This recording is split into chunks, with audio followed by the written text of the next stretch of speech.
Syekh Akbar Abdul Fattah adalah salah satu ulama terkenal di Tasikmalaya yang diyakini memiliki segudang karomah. Ulama tersebut dilahirkan pada 1884 di Desa Cidahu, Tasikmalaya.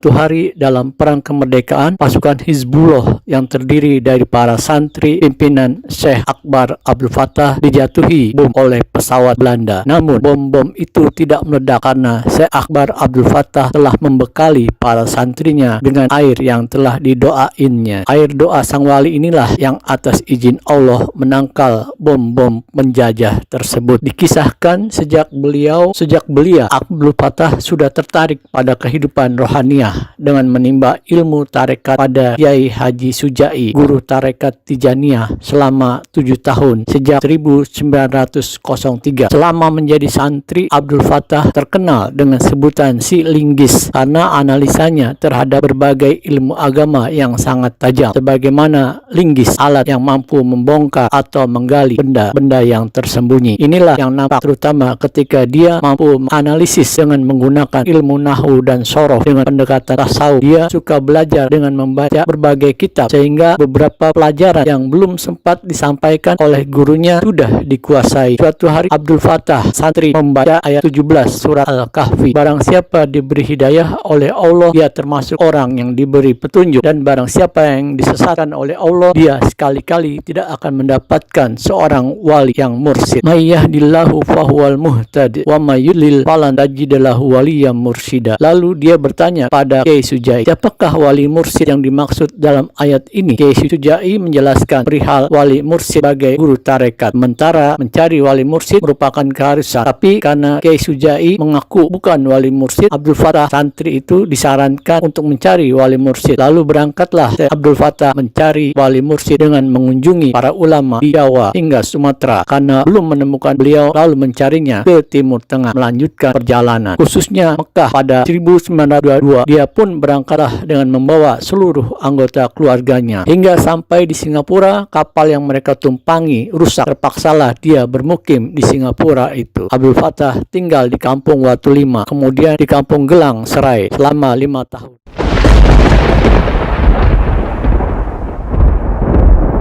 Sanalah dia Syekh Abdul Alim As-Siddiqi dan Syekh Abdullah Dagestani yang mengajarkan tarekat Sanusiyah. Nah, kata Dagestani mengingatkan kita sekarang pada sosok Habib Nurmagomedov, petarung UFC. Kalian tahu juga kan? Nah, pada 1928 setelah memulangkan keluarganya ke Tasikmalaya agar lebih fokus lagi dalam pencarian, dia berangkat ke Mekah bersama beberapa jamaah haji Indonesia seperti Kiai Haji Toha sebagai pahlawan nasional ya dari Tasikmalaya. Beliau dari pesantren Cintawana Tasikmalaya, dan Kiai Haji Sanusi dari pesantren Syamsul Ulum Gunung Puyuh Sukabumi. Selama di tanah suci, Abdul Fattah bergabung dengan Zawiyah Sanusiyah di Jabal Abi Kubais yang sekarang telah menjadi istana dari raja. Nah, kemudian mengaji kepada Syekh Ahmad Syarif As-Sanusi selama 5 tahun. Karena sangat ahli, belakangan Abdul Fattah mendapat kepercayaan untuk membaiat atau mentalkin murid tarekat yang baru masuk. Selama belajar tarekat kepada Syekh Ahmad Syarif,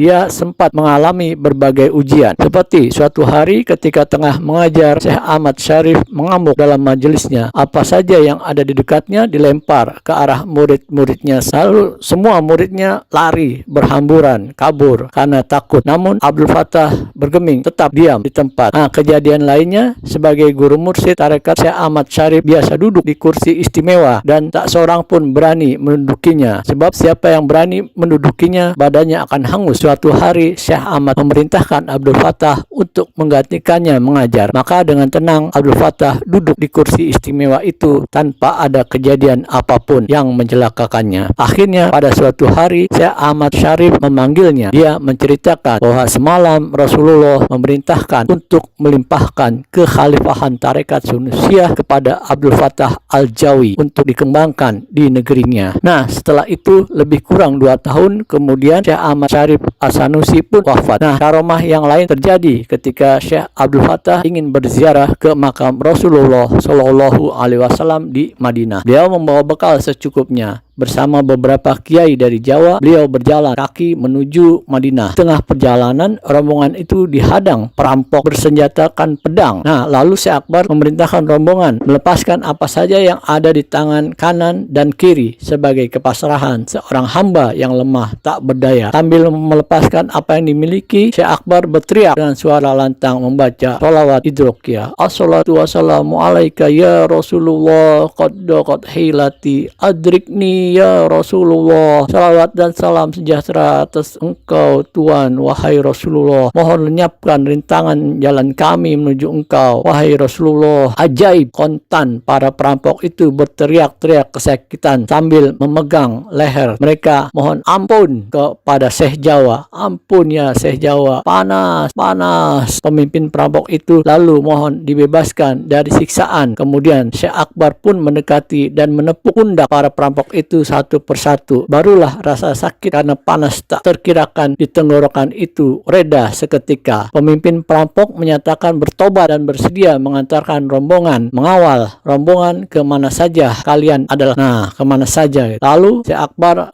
Abdul Fattah memberi pesan, kalian ini adalah bangsa Arab yang berdekatan dengan kampung Rasulullah SAW. Sedangkan kami datang dari negeri yang sangat jauh. Tapi demi berziarah kepada Rasulullah, tidakkah kalian malu melakukan hal yang tidak terpuji ini? Sudah sepantasnya kalian lebih berbangga daripada kami, karena negeri kalian dikunjungi banyak orang dari seluruh pelosok. Pada 1934, Syekh Akbar Abdul Fattah pulang kampung dengan membawa ajaran tarekat Sanusiyah yang di kemudian hari berganti nama menjadi tarekat Idrisiyah karena 3 alasan. Pertama, untuk cover atau berlindung dari tekanan politik kaum kolonialis Belanda. Kedua, kandungan ajaran kedua aliran itu sama karena Idrisiyah adalah juga sanad dari tarekat Sanusiyah yang sama-sama berguru kepada Syekh Ahmad bin Idris. Ketiga, untuk mendapatkan berkah Syekh Ahmad bin Idris atas keistimewaan lafaz zikirnya yang diajarkan oleh Rasulullah SAW dan Nabi Khidir, yaitu La ilaha illallah Muhammadur Rasulullah fi kulli lamhatin wa nafasin adada ma wasi'ahu ilmullah. Lalu di Cidahu, Syekh Akbar Abdul Fattah menghadapi berbagai tantangan baik dari penjajah Belanda maupun para Jawara. Namun semua itu beliau hadapi tanpa takut, tanpa gentar sedikit pun. 3 tahun kemudian beliau mulai mendirikan beberapa zawiyah di beberapa tempat, terutama di Jawa Barat, masing-masing dilengkapi dengan sebuah masjid Al-Fatah. Nah, pada 1930 beliau sempat berdakwah sampai ke Batavia, Jakarta sekarang, sehingga di Masjid Kebonjeruk kini di kawasan Jakarta Kota. Beliau juga sempat mengembangkan tarekat di Masjid Al-Makmur, Tanah Abang, Jakarta Pusat. Nah, kalau kamu tahu, banyak orang pada masa itu ya, sekitar tahun 70-an, orang memiliki nama Sanusiyah, Sanusi, Engkong Sanusi yang sekarang dipanggilnya. Nah, itulah terinspirasi dari ajaran-ajaran tarekat ini. Suatu hari beliau mengembangkan tarekat di Masjid Al-Fatah, ini Batu Tulis, di kawasan Harmoni, Jakarta Pusat. Di sana beliau juga harus menaklukkan para Jawara, dan sejak itu syiar dakwah Islam terus berkembang. Banyak muridnya yang kemudian mewakafkan tanah untuk digunakan sebagai zawiyah. Beliau juga membangun sebuah asrama untuk tempat tinggal santri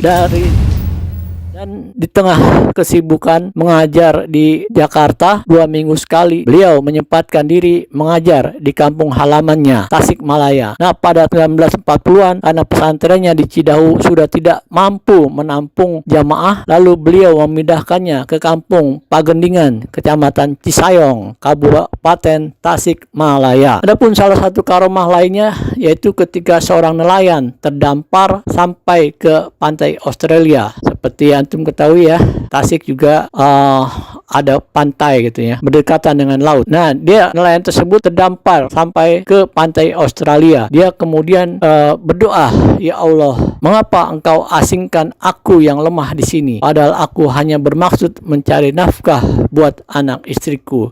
Ya Allah, datangkanlah penolong.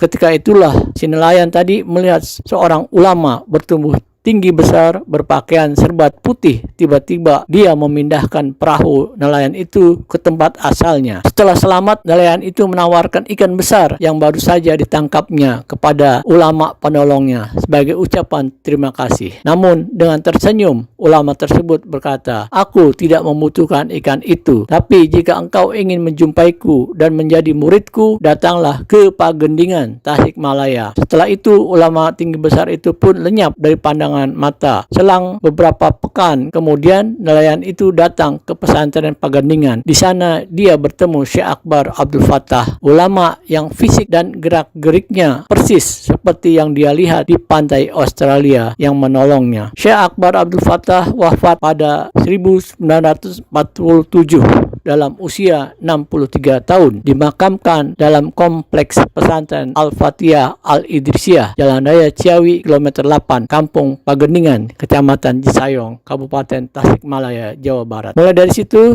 pemimpin Tarekat Idrisiyah diserahkan kepada Syekh Akbar Muhammad Dahlan, lalu berlanjut kepada putranya Syekh Akbar Muhammad Daud Dahlan, dan sekarang di bawah kepemimpinan Mursyid Syekh Akbar Muhammad Fathur Rahman. Demikian ya, ikuti terus channel ini agar kamu tidak ketinggalan infonya. Kapan-kapan lagi nanti insya Allah kita akan bahas kepemimpinan di bawah Syekh Akbar Muhammad Daud Dahlan, Syekh Akbar Muhammad Daud Dahlan, di bawah kepemimpinan Syekh Akbar Muhammad Dahlan, di bawah kepemimpinan Syekh Akbar Muhammad Daud Dahlan, dan tentu saja juga geraknya aktivitas sekarang di bawah kepemimpinan Syekh Akbar Muhammad Fathur Rahman. Makanya jangan lupa subscribe channelnya. Atau kamu ada tambahan info apa yang akan perlu dibahas, silahkan ya isi di kolom komentar. Hasbunallahu wa ni'mal wakil, ni'mal maula wa ni'man nasir. Subhanakallahumma bihamdik, asyhadu an la ilaha illa anta, astaghfiruka wa atubu ilaik. Assalamualaikum warahmatullahi wabarakatuh.